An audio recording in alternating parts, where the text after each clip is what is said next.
that if I'm going to love my neighbor as myself, it's going to take sacrifice. Because love without sacrifice is simply convenience. And in order for us to have opportunities to share God's truth, we need to learn how to begin to love sacrificially in the way that Jesus loved us. Because the picture is this: that it hurt sometimes, that it was painful, that it wasn't fun, that Jesus was on his knees crying out to God saying, take this cup from me. The moment before he died on the cross, the night before he died on the cross, God was saying, the Son of God, the Son of Man, crying out to God saying, take this cup from me. Because he knew it was going to hurt.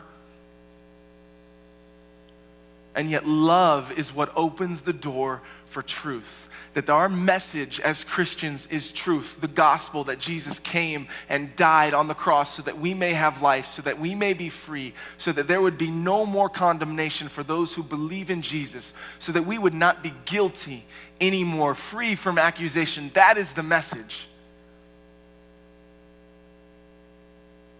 And yet in order to share that message, we have to love. Our method is love. Our message is truth. If we love without the message, it's just a Band-Aid.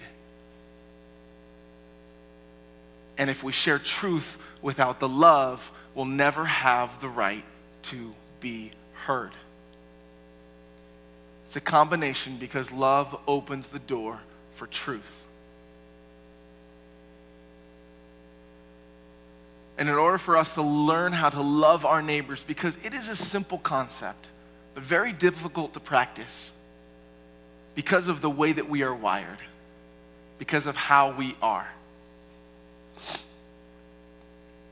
In order to understand how we do that, we got to come back to the source, because that's the reason it's not the first commandment, right? When Jesus says, when they come up to him and ask him, what's the greatest commandment of them all?